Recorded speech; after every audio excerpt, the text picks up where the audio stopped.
इंडी गठबंधन से पब्लिक हुई बोर, कांग्रेस हुई और कमजोर। केजरीवाल पर बवाल, क्या कमल करेगा कमाल? दिल्ली में दंगल, किसका होगा मंगल? सवाल अनेक, सही जवाब एक। देखिए हिंदुस्तान पोस्ट। नमस्कार। हिंदुस्तान पोस्ट के इस कार्यक्रम में दिल्ली में दंगल में आपका बहुत बहुत स्वागत है। मैं हूं महेश सिंह और दिल्ली में जो है मतदान समाप्त हो चुका है। आज 5 फरवरी है और बहुत ही शानदार तरीके से मतदान हुआ दिल्ली में। 5 बजे तक संतावन 57% 770% के करीब करीब मतदान हुआ और मुझे लगता है कि 6 बजे तक मतदान का समय है था, तो करीब करीब 3-4% और बढ़ जाएगा। 62% के आसपास का पूरा मतदान होने की उम्मीद है। और अब एग्जिट पोल भी वहाँ के आ गए हैं और एग्जिट पोल में भाजपा जीतती दिख रही है। और इस बारे में हमारे साथ बात करने के लिए दिल्ली से जुड़ रहे हैं राजनीतिक विशेषज्ञ नरेश वत्स जी, जो बहुत ही जानकार हैं राजनीति के वहाँ के। तो उनसे बात करते हैं, जानते हैं कि मतदान जो है हो चुका है और 70 विधायक उम्मीदवारों के जो है भाग्य का फैसला ईवीएम मशीन में बंद हो चुका है। तो और एग्जिट पोल भी आने लगा है, आ चुका है करीब करीब। सभी एग्जिट पोल ने भाजपा को बहुमत होते हुए दिखाई दे रहा है। नरेश जी से बात करते हैं। नरेश जी, नरेश वत्स जी, बहुत बहुत नमस्कार। स्वागत है आपका हिंदुस्तान पोस्ट के इस खास कार्यक्रम दिल्ली में दंगल में। तो एग्जिट पोल के नतीजों पर क्या विश्वास किया जाए? क्या भाजपा की वापसी होने जा रही है दिल्ली में? महेश जी नमस्कार और हिंदुस्तान पोस्ट के सभी दर्शकों को मेरा अभिवादन है।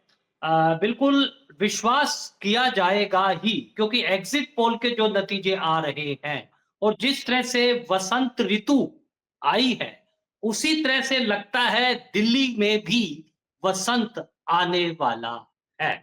जिस तरह के रुझान मिल रहे हैं उसको सुबह से ही समझा जा सकता है, क्योंकि जिस तरह से मुख्यमंत्री आतिशी के खिलाफ मामला दर्ज हुआ है।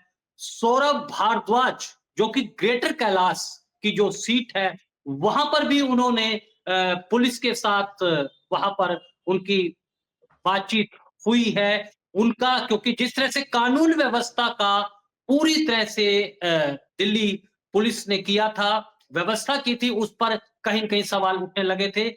लेकिन जो सबसे बड़ी बात है कि इस तरह जो 56 फीसदी, जो 5 बजे तक का 56 फीसदी का जो मतदान हुआ है, उससे ये संकेत साफ है कि दिल्ली की जनता में एक उत्साह है और वो उत्साह बिल्कुल समझा जा सकता है कि जिस तरह से चुनाव प्रचार हुआ जी। है, ये पूरा जो चुनाव था, वो हम्म। अरविंद केजरीवाल की राजनीति के ही इर्द-गिर्द हुआ था। जिस तरह से शराब घोटाले में जेल हुई, उसके बाद जो है वो लगातार एक भाजपा ने एक रणनीतिक रूप से जी जो जी।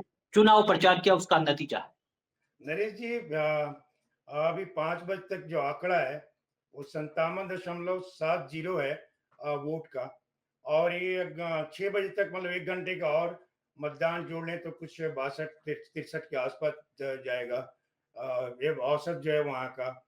अ, सबसे ज्यादा मतदान नॉर्थ ईस्ट दिल्ली में हुआ और नई दिल्ली में सबसे कम मतदान हुआ।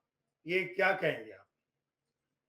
देखिए महेश जी, जो दिल्ली की 7 लोकसभा सीटें हैं, जो नॉर्थ ईस्ट का जो इलाका है, वो यमुना पार, उसको अगर हम भाषा में कहें दिल्ली में, उसको कहा जाता है। वहां पर मुस्लिम आबादी, पूर्वांचल की आबादी, और ये कहें कि ऐसी, क्योंकि उत्तर प्रदेश से लगता हुआ वो इलाका है। दिल्ली में उत्तर प्रदेश, बिहार के ज्यादातर लोग वहां पर रहते हैं। मतदान उसकी होने की वजह है कि एक ऐसा तबका भी वहां पर रहता है जो मतदान में सक्रिय रूप से हिस्सेदारी करता है। और नई दिल्ली में जो लुटियंस दिल्ली है, मंत्रियों के बंगले हैं, सांसदों की वहां पर बंगले हैं, और वो लोग एक संभ्रांत वर्ग का जो मतदाता है वो वहां पर रहता है। तो समझा जा सकता है कि जिस तरह से दिल्ली के, चाहे वो नॉर्थ वेस्ट दिल्ली है या फिर वो साउथ जो ईस्ट है, वहां जी पर भी मतदान कम हुआ है। जहां जहां जिस तरह की आबादी रही है वहां उसी तरह का मतदान जी हुआ है, नरेश जो जी, अभी तक के एग्जिट आंकड़े पोल सामने। जो अभी तक आ गए हैं, मोस्टली आ गए एग्जिट पोल, उसमें 50 सीट तक भाजपा को 50 सीटें मिलती हुई दिखाई जा रही है, और कांग्रेस का करीब करीब पत्ता साफ ही है, सुपड़ा साफ ही है। 0 से 1 सीट मिलती हुई दिखाई जा रही है। बाकी बची जो सीटें हैं वो आम आदमी पार्टी को जाएगी। बहुमत का आंकड़ा जो है मैजिक फिगर है 36, 36। तो ये बहुमत से 50, 40, 44 जो भी आंकड़े बताए जा रहे हैं एग्जिट पोल में, तो क्या कहा जाए कि भाजपा को दिल्ली में बम्पर जीत मिलती हुई दिख रही है। देखिए मैं जी, एक बहुत बड़ा पेचीदा सवाल है। मैं सबसे पहले, अगर आप दिल्ली की राजनीति को समझें, पहले जो दिल्ली की राजनीति थी वो भारतीय जनता पार्टी और कांग्रेस के इर्द गिर्द ही घूमती। जो झुग्गी झोपड़ी और जो दलित और एससी बीसी का जो वोट था वो पूरी तरह से परंपरागत रूप से कांग्रेस के पाले में था। लेकिन इस बार जिस तरह से भारतीय जनता पार्टी ने ओबीसी के वोट बैंक को उसने अपने आप को साध के रखा है, खासकर वाल्मीकि जो मतदाता है, जो भाजपा उनको भी मुख्य धारा में राजनीति में लेकर आ रही है, वो एक बहुत बड़ा असर है। लेकिन सबसे महत्वपूर्ण सवाल इस बार जो चुनाव में हुआ है वो कांग्रेस का वो फैसला कि वो राजनीतिक रूप से अपने आप को जिंदा दिखाने के लिए आई और वो चुनाव लड़ी। हालांकि ये बात लगातार कांग्रेस ये संदेश देने में विफल रही है कि वो मजबूती के साथ चुनाव लड़ रही है। यानी कि जी जो राहुल गांधी हैं वो लगातार नहीं चाह रहे थे, लेकिन जो जो प्रदेश का नेतृत्व है, खासकर अजय माकन, और अगर इसका किसी श्रेय जाता है तो वो शीला दीक्षित के बेटे संदीप दीक्षित को जाता है। जी उन्होंने बिल्कुल। जिस तरह से अरविंद केजरीवाल के खिलाफ हर रोज, चाहे उनका वो हेल्थ का मॉडल हो, चाहे वो उनका एजुकेशन का मॉडल हो, उस पर उन्होंने हमला किया। और यहां तक कि जिस तरह से केजरीवाल ने पंजाब की पूरी जो वहां पर पुलिस है, पंजाब के जो मंत्री हैं, उस पर भी वो सवाल उठाए। यानी कि एक ऐसी लड़ाई कांग्रेस को भी ये समझ में आ गया था कि ये जो चुनाव है उसके लिए करो या मरो है। अगर वो चुनाव नहीं लड़ती तो लगता ये था कि कांग्रेस का जो दिल्ली से कांग्रेस मुक्त हो जाती थी। लेकिन अब वो कांग्रेस के लड़ने से चुनाव दिलचस्प हुआ है। और निश्चित जी रूप से अगर हम भाजपा की रणनीति देखें, उन्होंने बहुत ही सोचे समझे रणनीति के तहत काम किया, और जो तुरुप का पत्ता है जिसको कहते हैं मास्टर स्ट्रोक, वो रहा केंद्रीय बजट में जिस तरह से इनकम नरेश जी, टैक्स में मैं रिबेट दी एक गई है। सवाल यानी यहाँ कि पे एक जो मत उठता है कि आम आदमी पार्टी ने कांग्रेस के साथ मिलकर चुनाव नहीं लड़ा। आम आदमी पार्टी ने एक तरफा फैसला ले लिया कि हम यहाँ पर अपने दम पर चुनाव लड़ेंगे, और कांग्रेस को किनारे कर दिया। कांग्रेस को मजबूरन उतरना पड़ा, तो त्रिकोणीय संघर्ष हो गया। तो क्या आम आदमी पार्टी को भी कांग्रेस के साथ चुनाव न मिलकर चुनाव न लड़ना भारी पड़ रहा है, भारी पड़ गया आम आदमी देखिए, पार्टी को? निश्चित रूप से राजनीति में ये जो जिस तरह के प्रयोग आम आदमी पार्टी और कांग्रेस का जो गठबंधन था वो मन से साथ नहीं जुड़े थे, क्योंकि ये बात कांग्रेस को भी समझ में आ गई थी कि अगर जिस अरविंद केजरीवाल ने शीला दीक्षित कांग्रेस की सरकार पर भ्रष्टाचार के आरोप लगाकर ये सत्ता छीनी थी, लेकिन कांग्रेस की मजबूरी है क्योंकि उसके लिए जो भाजपा है वो एक बहुत बड़ा प्रतिद्वंद्वी दल है। वो लगातार कहती है कि विचारधारा की लड़ाई है, इसलिए। और अरविंद केजरीवाल जिस तरह से दिल्ली में एक बड़े भाई की भूमिका में चाहते थे उसको लेकर, और लोकसभा के जो चुनावी नतीजे आए ये दोनों को समझ में आ गया था कि उसका फायदा ना कांग्रेस को हुआ है, ना आम आदमी पार्टी को। तो इसलिए दोनों ने अलग अलग रास्ते अपनाए और इसका निश्चित रूप से फायदा जो है वो भाजपा को होने जा रहा है। जी, तो ये दोनों पार्टियों अलग-अलग चुनाव लड़े दिल्ली में, आम आदमी पार्टी और कांग्रेस। दोनों ही इंडी की सहयोगी पार्टियां हैं। तो भविष्य में इंडी का कुछ अस्तित्व बचेगा अभी या बस अब खत्म होने के कगार पर खत्म होने हो ही चुका है?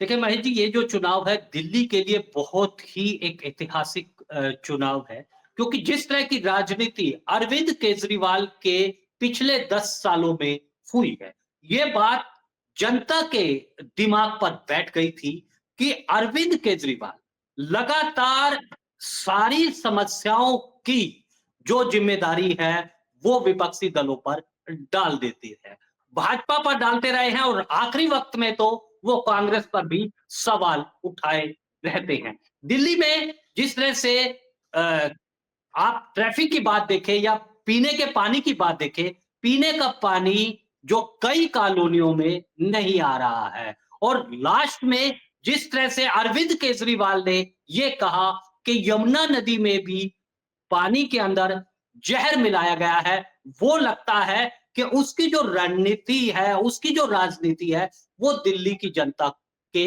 समझ में आ गई थी। और आप ये देखें कि दिल्ली में इस बार भाजपा ने उसी पर, जो अरविंद केजरीवाल की पिच पर ही उसका जवाब दिया है। जिस तरह की उसने राजनीति, उसी का वो जवाब लगातार जी। देते रही है। तो आज हमें जब बात हो रही है तो आज 5 तारीख है, आज मतदान हुआ और इसी दिन आज के दिन ना आम आदमी पार्टी के 3 नेताओं के खिलाफ मामले दर्ज हुए। केजरीवाल के खिलाफ हरियाणा में यमुना नदी के पानी को जहरीला कहने के लिए मामला दर्ज हुआ। अमानतुल्लाह खान के खिलाफ आचार संहिता उल्लंघन का मामला दर्ज हुआ और दिनेश मानिया जो विधायक है आम आदमी पार्टी के, उनके खिलाफ चुनाव प्रचार के दौरान एक महिला को फ्लाइंग किस देने के का मामला दर्ज हुआ। क्या इसका कुछ असर पड़ा होगा मतदान पर? देखिए, बिल्कुल निश्चित रूप से असर पड़ा है। अरविंद केजरीवाल ने जिस तरह की राजनीति की शुरुआत की थी, आप याद करिए जब वो शीला दीक्षित के खिलाफ लड़ाई लड़ रहे थे, तो बिजली के बिलों को लेकर वो खंबे पर चढ़ जाते थे। तो वही जो राजनीति अरविंद केजरीवाल ने शुरू की, वही उसके विधायकों ने ही उसकी शुरुआत की है। दिनेश मोहनिया जो हैं, वो संगम विहार से, और कोई पहला ऐसा मामला नहीं है कि उन्होंने फ्लाइंग किस अब दिया। इससे पहले भी जब संगम विहार विधानसभा क्षेत्र की महिलाएं पानी के लिए उनके पास गई थी, तब भी उनके पास छेड़छाड़ का मामला लगा था। पानी के जो टैंकर हैं, क्योंकि संगम विहार जो अनाधिकृत अकालू वहां पर पीने के पानी को लेकर टैंकर जाते थे, उस पर पैसे लेने का भी आरोप उन पर लगा था। अमानुल्लाह खान पर तो लगातार ही मामले जो हैं वो लगातार आ रहे हैं। जिस तरह की भाषा का वो इस्तेमाल कर रहे हैं। अभी ने आतिशी उसके पर जो सबसे बड़ा बेटे ने दिलचस्प है कुछ महेश जी, ट्रैफिक पुलिस से जाती की थी, बात की थी। उसके बेटे का आया था कि अब हम दबंगई दिखा रहे हैं, ट्रैफिक गाड़ी में प्रॉब्लम, उनको रूल को फॉलो नहीं कर रहे थे। इसके बावजूद ट्रैफिक पुलिस के साथ में उनकी काफी बहस हो गई थी। ये भी मामला प्रकाश में आया था। ये सब क्या वहां पर क्या दिखाता है? ये सब का भी असर तो पड़ा होगा आम आदमी के पार्टी के जो मतदान हुआ उस पर? देखिए महेश जी, दिल्ली में लोगों का जो ये कहना है और ये कहा जाता है कि अरविंद केजरीवाल एक ऐसे बिगड़ैल, जो बिगड़ैल शब्द का इस्तेमाल इसलिए किया जा रहा है कि वो हमेशा ही इस तरह की भाषा का इस्तेमाल करते रहे हैं और लोगों में ये एक संदेश देने में भाजपा और कांग्रेस भी लगता है सफल हुई है कि केजरीवाल की जो राजनीति है वो मिलजुल कर चलने वाली नहीं है। वो हमेशा से एक तरह से अलग तरह का जो राजनीति है वो करते हैं। दबंगई के मामले में आज आप भी देखिए, जिस तरह की तस्वीरें लगातार आई है कि सौरभ भारद्वाज ये सवाल खड़े कर रहे थे कि उनको, जो उनके मतदाता हैं, बैरिकेड लगा दिए गए हैं ग्रेटर कैलाश में ताकि वो गाड़ी से वहां पर मतदान ना कर सके। तो और आतिशी का भी आपने मामला देखा होगा कि उनके जी, एक से कुछ पैसे भी जो है पकड़े गए थे, वही आतिशी जिन्होंने चुनाव की घोषणा होते ही कहा था कि मुझे क्राउड फंडिंग चाहिए। यानी कि जो कथनी और करनी का अंतर अरविंद केजरीवाल की जो राजनीति में उसका कहीं न कहीं से असर जो है वो दिख रहा है और नरेश जी, दिखेगा। एग्जिट पोल की अगर हम देखें तो 50 से 44, 50, 40 से सब भी ज़्यादा सीटें दी जा रही है। 36, 36 जो है जादुई आंकड़ा है, मैजिक फिगर है। तो इसको देखते हुए क्या कहा जाए? बांग्लादेशी घुसपैठिए और तुष्टीकरण की जो राजनीति कर रहे थे केजरीवाल, ये सब क्या फेल हो चुका है? देखिए ये कहना अभी जो जिस तरह के चुनावी नतीजे लोग बदलाव की क्या बात है। आप सबसे पहला जो दिल्ली में है वो वो दिल्ली जो पहले आज दिल्ली में लगातार चाहे वो सड़कों का अतिक्रमण है, पीने का चाहे पानी है, ये हम सभी जानते हैं कि दिल्ली देश की राजधानी है। दिल्ली के पास अपना पानी नहीं है, उसको हरियाणा से जो है वो यमुना नदी से उनको पानी मिलता है। लेकिन वहां भी वह एक तरह से टकराव की राजनीति करते हैं। उत्तर प्रदेश के साथ वो टकराव की राजनीति करते हैं। तो ऐसे में बिना केंद्र सरकार के सहयोग के दिल्ली की जो गति है, विकास की गति है या लोगों की जो सुविधाएं हैं, वो तभी मिल पाएंगी जब केंद्र और दिल्ली सरकार मिलकर काम करे। केजरीवाल के साथ रहते हुए ये तो बिल्कुल संभव हो नहीं सकता जी, है। नरेश जी, अब डबल इंजन की सरकार आ जाएगी एग्जिट पोल पे अगर हम भरोसा करें तो इसका फायदा दिल्ली वालों को मिलेगा। ये दिल्ली वालों को भी विश्वास होगा, तभी उन्होंने इतने अच्छे वोट दिए हैं। बम्पर सीटों से जीतती दिख रही है भाजपा। हम जानना चाहते हैं कि दिल्ली में जो जीत होगी भाजपा की, इसका भारत की राजनीति पर क्या असर होगा?